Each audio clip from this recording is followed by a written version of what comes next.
Shalom semuanya, perkenalkan nama aku Rabal Kendra Arya Satya dan di sini aku akan menjelaskan mengenai kebaktian oikumen yang telah aku jalani selama 8 minggu ini dan kesimpulan yang dapat diambil dari kebaktian-kebaktian tersebut. Oke, untuk kebaktian yang pertama ini memiliki tema oikumene, one body in Christ, yang diambil dari Efesus 4 ayat 1 sampai ke 6. Di mana pembicara dari khotbah ini merupakan Bunda Marieta. Bunda Marieta ini mengambil dari Efesus 4 ayat 1 sampai ke 6, ya, di mana di dalam Efesus ini menjelaskan bahwa sebagai kesatuan umat Kristen dalam satu tubuh di dalam Kristus. Nah, dalam Efesus ini ditekankan bahwa adanya 7 pilar kesatuan, yaitu satu tubuh, satu roh, satu pengharapan, satu Tuhan, satu iman, satu baptisan, dan juga satu Tuhan. Nah, tujuan oikumene ini bukanlah untuk menciptakan keseragaman atau membentuk gereja yang baru, melainkan agar kesatuan tersebut dapat menjadi kesaksian dan juga Injil yang hidup bagi dunia yang terpecah-pecah pada saat ini. Nah, sebagai contoh di dalam kehidupan kampus Telkom University, di dalam PMK ini merupakan salah satu contoh dari tujuan tersebut, yaitu di mana ada di PMK itu memiliki banyak cabang. Nah, tetapi semuanya itu merupakan satu kesatuan yang dapat ditemukan di logo PMK yang berjudul Rumah Kita, di mana PMK itu merupakan satu rumah rohani. Nah, dalam aplikasi di dalam kehidupan pribadi kita sendiri, oikumene dapat melatih kerendahan hati kita, membangun komunikasi penuh kasih, dan juga mencari persamaan di dalam Kristus. Nah, untuk kebaktian yang kedua ini memiliki tema Call to Serve Even in Struggles yang diambil dari Yohanes 12 ayat 24 sampai 26. Pembicara dalam kebaktian yang kedua ini merupakan Bapak Kris Sujatmo. Nah, aku akan menjelaskan mengenai kesimpulan dari kebaktian tersebut. Berdasarkan bacaan Yohanes 12 ayat 24 sampai ke 26, relasi yang berharga dengan Tuhan yang Maha Kuasa dihormati melalui pelayanan, sebuah panggilan yang menuntut kita untuk mati atas keinginan duniawi, ibarat biji gandum yang harus jatuh ke tanah untuk berbuah.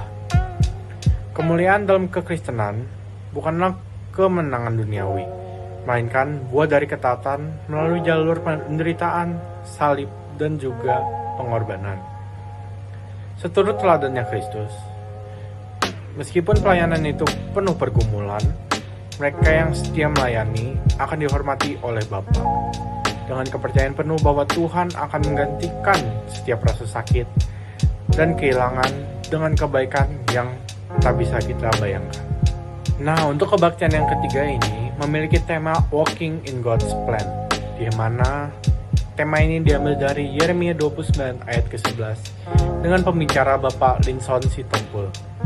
Nah, kesimpulan dari kebaktian ini, berjalan dalam rencana Tuhan berarti mempercayai secara sepenuhnya bahwa rencana Tuhan merupakan damai sejahtera, bukan kecelakaan. Meskipun prosesnya terkadang melibatkan peringatan dan atau hajaran, ini bukan tanda penolakan, melainkan bukti kasih Tuhan yang sedang mendisiplinkan kita dan juga membangun kepribadian kita. Oleh karena itu, kita tidak boleh putus asa atau hanya mengandalkan perasaan dan penglihatan yang sementara untuk menghadapi kenyataan. Sebaliknya, kita harus memilih untuk mengandalkan iman, tetap berakar kuat di dalam Tuhan, dengan keyakinan penuh bahwa bersama Tuhan selalu ada harapan dan masa depan yang pasti. Contoh yang diambil dari Bapak Linson yang merupakan proses rencana Tuhan merupakan Hideyoshi, di mana Hideyoshi memulai karirnya sebagai petani, lalu kemudian dia menjadi pelayan terendahnya seorang kaisar yang bernama Oda Nobunaga, di mana ia bertugas untuk membawakan sendal oleh kaisarnya. Namun dengan cepat ia naik pangkat menjadi jenderal berkat kecerdasan dan kesetiaannya. Dimana dari kisah Hideyoshi kita bisa melihat bahwa pasti selalu ada proses sebelum menghasilkan hasil yang memuaskan. dari Tuhan. Nah, berikutnya pada kebaktian yang keempat memiliki tema Christian Friendship on Campus, di mana ini diambil dari Ibrani 10 ayat 19 sampai ke 25. Dan pembicara dari tema tersebut merupakan Bunda Marieta. Nah, sebagai kesimpulan dari kebaktian tersebut, persekutuan Kristen di kampus dibangun di atas landasan utama, yaitu jalan baru dan hidup yang dibuka oleh Kristus, yang memberi kita keberanian untuk menghampiri Allah. Fondasi ini mengarah pada 3 seruan tindakan praktis, yaitu kita dipanggil untuk menghadap Tuhan dengan hati yang tulus, lalu berpegang teguh dengan pengharapan iman kita tanpa goyah, dan yang paling penting merupakan saling memperhatikan satu dengan yang lain. Pelatihan ini diwujudkan dengan secara nyata dengan saling mendorong dengan kasih, memotivasi untuk melakukan pekerjaan yang baik, dan saling menasihati, sehingga komunitas iman di kampus dapat bertumbuh bersama dan dapat bertahan dengan kuat. Oke, untuk kebaktian yang kelima, di mana memiliki tema Strength for the Journey, di mana ini tema ini diambil dari Filipi 4 ayat 13, di mana pembicara dari khotbah ini merupakan Bapak Jaspar. Nah, sebagai kesimpulan dari khotbah ini, dalam Filipi 4 ayat 13 yang berisi, segala perkara dapat kutanggung di dalam Dia yang memberi kekuatan kepadaku. Pak Jaspar ini menjelaskan bahwa perkara atau masalah di dalam hidup kita bersifat dinamis dan terus berevolusi menjadi lebih berat seiring roh zaman. Seperti pada era postmodernisme dan eksistensialisme yang dapat membuat orang kehilangan makna. Sebaliknya, Tuhan merupakan sumber kekuatan dan pengharapan yang konstan dan tidak akan pernah berubah.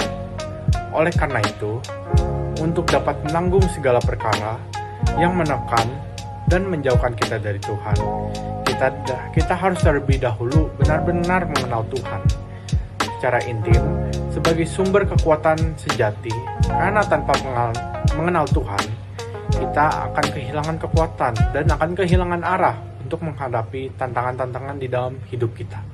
Nah, untuk kebaktian berikutnya, karena di Telkom University pada saat itu tidak ada kebaktian PMK, maka saya pergi ke Gereja Baptis Indonesia Cimahi.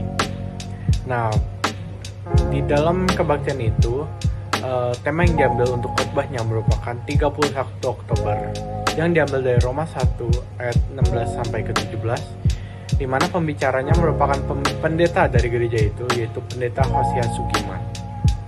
Nah, khotbah yang dibawakan oleh Pendeta Hosea Sugiman memiliki makna untuk memperingati Hari Reformasi yang jatuh pada tanggal 31 Oktober, di mana Pendeta Hosea ini menghubungkannya dengan peristiwa sejarah tahun 1517 ketika Martin Luther memprotes praktik penjualan indulgensi atau surat pengampunan dosa oleh Gereja Roma untuk membangun Basilika Santo Petrus, di mana inti perjuangan Luther ini yang dirangkum dalam 95 dalil adalah untuk mengembalikan gereja kepada kebenaran Allah, terutama pada doktrin pembenaran bahwa keselamatan adalah murni anugerah Allah, bukan melalui perbuatan atau amalan. Nah, khotbah ini juga menyoroti deklarasi bersama pada 31 Oktober tahun 1999, di mana setelah 482 tahun Gereja Lutheran dan Katolik akhirnya menemukan kesepakatan teologis mengenai doktrin pembenaran oleh iman. Pada akhirnya jemaat diingatkan berdasarkan Efesus 2 ayat 8-9 bahwa kita berbuat baik sebagai rasa syukur, bukan supaya masuk surga, karena keselamatan adalah murni pemberian Allah, bukan hasil usaha manusia. Oke, untuk kebaktian berikutnya ini diadakan pada saat ibadah welcoming party dan juga hari ulang tahun PMK Tes tahun 2025. Nah, di mana ibadah ini memiliki tema Come as Guests, Live as Family yang diambil dari Roma 1 ayat 16 sampai ke 17, di mana tema datang sebagai tamu, pulang sebagai keluarga, menekankan bahwa transformasi dari orang asing menjadi keluarga sejati membutuhkan inisiatif aktif dan kasih persaudaraan yang tulus. Kalau tanpa adanya kasih persaudaraan dan juga inisiatif aktif, maka kita tidak bisa menjadi keluarga yang sejati, seperti yang dia amanatkan dalam Roma 12 ayat 10. Kita harus proaktif menjangkau dan mengenal orang lain, sebab persahabatan yang erat berawal dari kenalan. Pentingnya membangun keluarga yang tepat ditekankan pada 1 Korintus 15 ayat 33, di mana karena pergaulan buruk rusak keluarga maka tidak bisa diciptakan. Ketika kita berhasil membentuk komunitas yang positif, kita dapat saling menajamkan, dalam arti kita dapat saling membantu satu sama lain dan juga kita bisa saling support antara satu dengan yang lain, dimana itu diambil dari Amsal 27 ayat 17. Dan kita juga dapat bertumbuh secara bersama dan benar-benar pulang sebagai keluarga. Nah, untuk kebaktian berikutnya, karena di Stockholm University tidak mengadakan ibadah PMK pada saat itu, maka saya melakukan ibadah secara online di gereja saya, yaitu di Gereja Baptis Indonesia Cibubur, di mana pada kebaktian itu memiliki tema meniru teladan Rasul Paulus yang diambil dari Roma 1 ayat 1, dan pembicara dari khotbah tersebut merupakan pendeta dari gereja, yaitu Pendeta Aryo Basuki, di mana di dalam khotbah ini menjelaskan bahwa panggilan utama orang Kristen bukanlah mengejar kesuksesan duniawi, seperti sebagai contoh yang dijelaskan oleh pendeta ini, seperti menjadi komedian atau investor sukses, melainkan menjadi semakin serupa dengan Yesus Kristus, di mana kita bisa lihat itu dalam Roma 8 ayat 29. Rasul Paulus digunakan sebagai model manusia yang utama untuk mencapai panggilan tersebut dengan mendasarkan pada frasa-frasa kunci di Roma 1 ayat 1. Khotbah yang diberikan oleh pendeta ini menguraikan 5 teladan Paulus yang benar yang harus ditiru. Yaitu yang pertama, Paulus menjadi manusia baru dalam Kristus, transformasi total dari Saulus sang penganiaya. Nah, yang kedua itu Paulus ini menaati Yesus Kristus sebagai hamba yang hidupnya mutlak untuk tuannya. Nah, yang ketiga ini Paulus memenuhi panggilan Tuhan yang spesifik sebagai rasul. Yang keempat, Paulus dikuduskan atau disisihkan untuk tujuan khusus Allah. Nah, untuk yang terakhir ini, Paulus ini berkomitmen untuk memberitakan Injil Allah. Nah, di sini kita ini didorong untuk menjadi seperti Paulus, atau bisa disebut dengan Paulus modern, dengan menerapkan kelima prinsip dari Paulus ini dengan kehidupan mereka untuk menyenangkan hati Allah. Demikian penjelasan dan juga kesimpulan yang dapat saya ambil dari kebaktian-kebaktian yang saya jalani dalam kebaktian Oikumene PMK dan juga kebaktian-kebaktian lainnya. Maaf jika ada kesalahan kata. Sekian dan terima kasih.